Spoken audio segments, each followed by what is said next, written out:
And there's a lot of things you can get right. Dollar for dollar, pound for pound, this is some of the best racing you can watch at Bakersfield. Oh, yeah.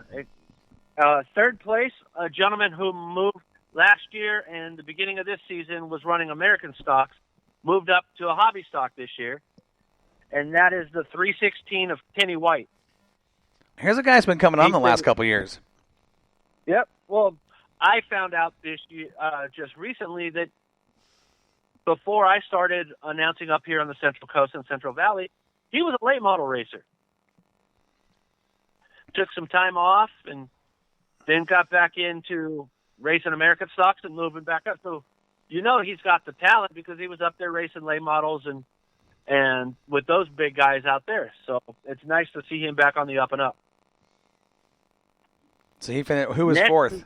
This one's funny. This kid, he's an all or nothing dude. He's raced 4 times at Bakersfield. He won his first race ever in the car that he has. He bought the car on a Thursday, picked it up Saturday morning. On his way up from where he picked it up, he stopped at the Walmart and put red duct tape for numbers on it. And he ended up winning it. Winning the first race. The second race, DNF. His third time in the car, another victory. This one, he finished 4th, starting 7th. And that was Dylan Wilson in the 80D machine. It's funny when I say it real fast because it's ADD. And that's what That's hilarious. I know where this car came from. This car was actually driven originally by Tom Grisnick on the Central Coast and won track championships in the hobbies and was a very fast car. Somebody bought it from Tom. It didn't fit their driving style, sold it to Dylan, and Dylan's done great things with the car. Top 5 of the Moshier is pretty great. Yep. 5th place was Trevor Baker. He was the current points leader. The number 10. Now, that stinks when you have a 6th place finish and you lose your points. You know it's close. Right. When you lose your points lead that way. But,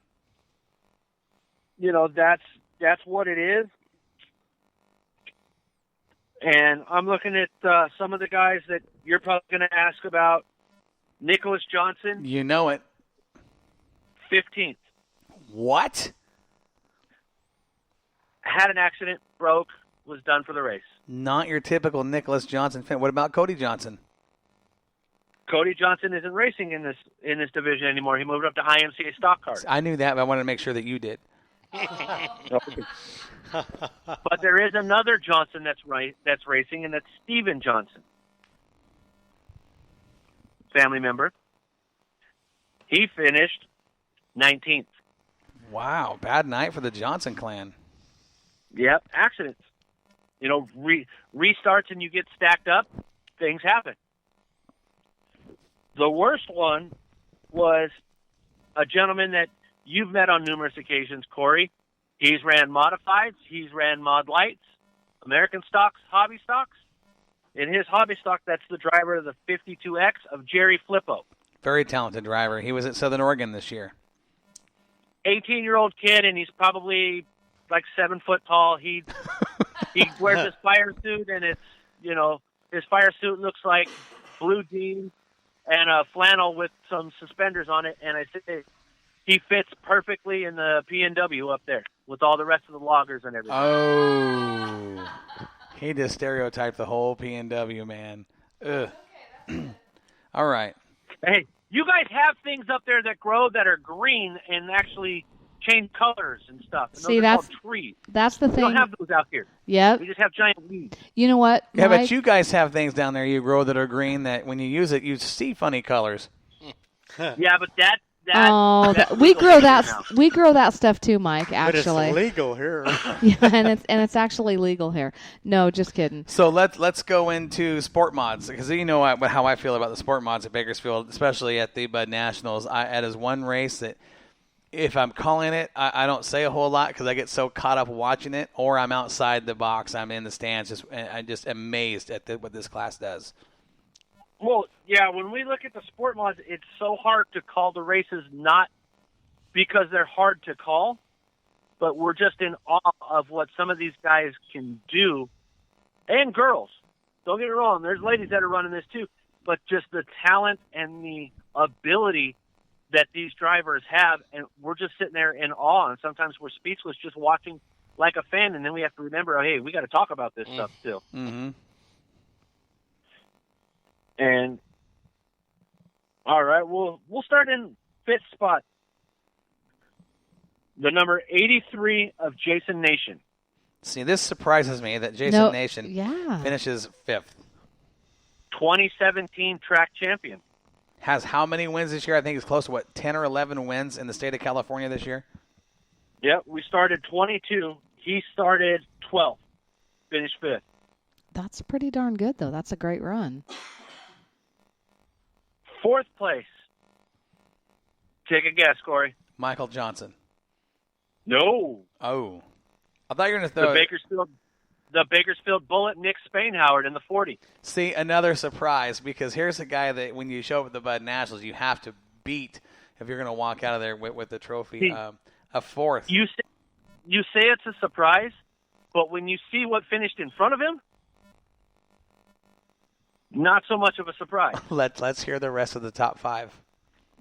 And Nick started 10th. 10th to fourth. A good run for Spainhoward in a 40 car. Third, this driver started fifth. Kevin Johnson in the 20S. Oh, my. Mm-hmm. There's a guy that's got several wins this year, too, and a guy that's really coming on strong in that division in California. Not only in California, he has an average race win percentage of 1 out of every 4 races.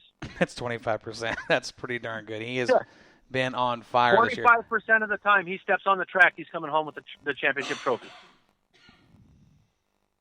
And that's not because he's raced 12 races and won 4 of them or 3 of them.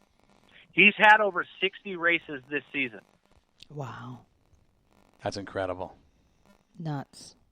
Second place. This one isn't a surprise, but with what this gentleman's gone through this year, it's an absolute surprise, and it's awesome to see. Ricky Childress Jr., the Outlaw. He's struggled. That's good for him to get that top 3. And he was scheduled to race the full season this year. Broke his clavicle before the race season had started. Had to sit out. Gary Dutton raced for him, his uncle. Mm-hmm. Gary Dutton was the points leader. Very talented driver. For the IMCA Sport Mods. He said after one of the races, Ricky's getting back in the car the next race, I'm stepping out. And I looked at him and I said, you're the points leader. He goes, and he said this, and I quote, and I'm going to use the foul language. So, be ready. He said, I don't give a shit. This is Ricky's fucking car. He's racing it. You know what? No surprise. When it's coming from Ricky, no, I'm not surprised at all. Those guys they're a fun bunch. And he got out of the car, and Ricky ran one race, and it didn't feel well. Gary ran the next one, and Ricky got in and said, I'm running the Moshier, and that was that. Awesome. And he had that car. It looked like the Ricky Childress of old. I swear there was a couple times where that car was only on its 2 right side tires. No surprise with the outlaw Ricky Childress. He is fantastic. He knows that track very well. And, again, one of the top guys you're going to have to beat if you're going to win anything at that track in that division. And I can't wait to see him at full strength because he got out of the car and he said, I'm still hurting. Man. And I said, well, when you break your clavicle and it takes you 4 months to heal, and then you get into a car and you just run, 25 laps of the hardest racing you've done in a few years, you're going to hurt a little bit. Mm-hmm. But then I saw him Sunday, and he was making fun of me at the RC car track because I was breaking everything. So, and And then who do you think won? Gosh. So you've eliminated Spain Howard. You've eliminated Childress. You've eliminated Johnson. I don't know, Michael Johnson? There it is. Oh, no way.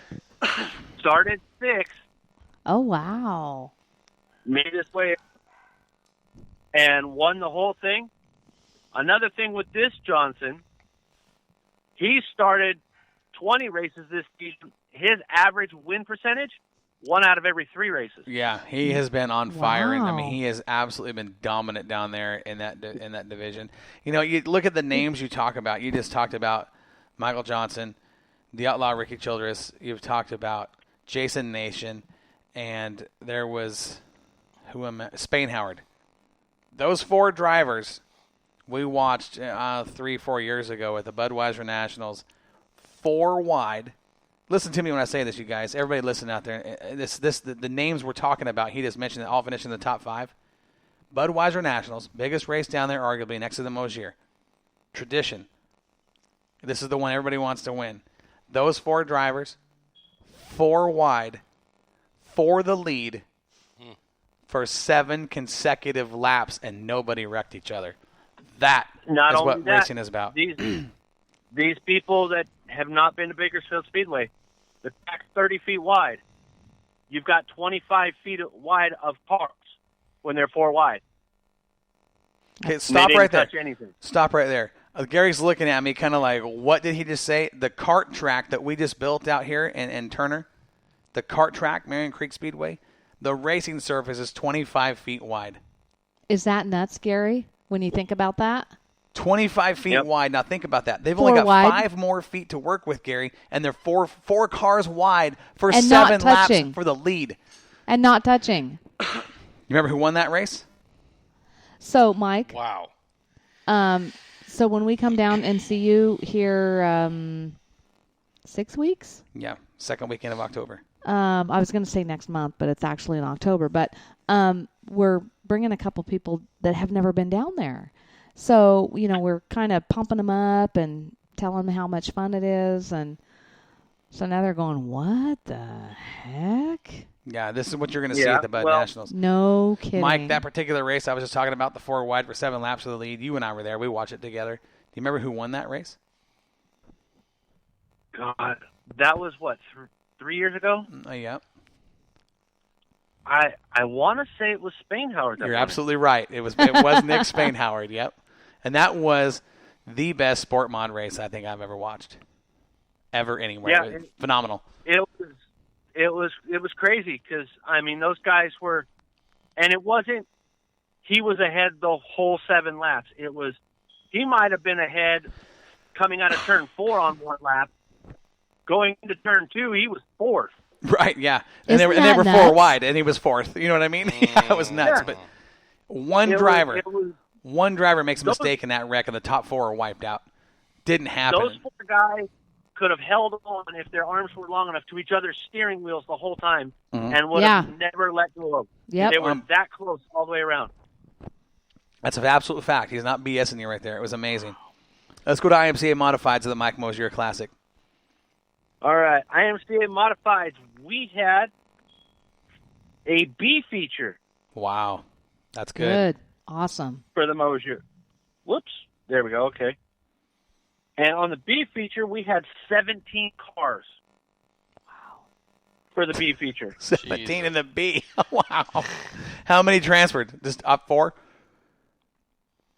I believe it was 6 that transferred. 6. No. Let me see. Let me go back. 10 transferred, excuse me. 10 transferred out of the B? Yep.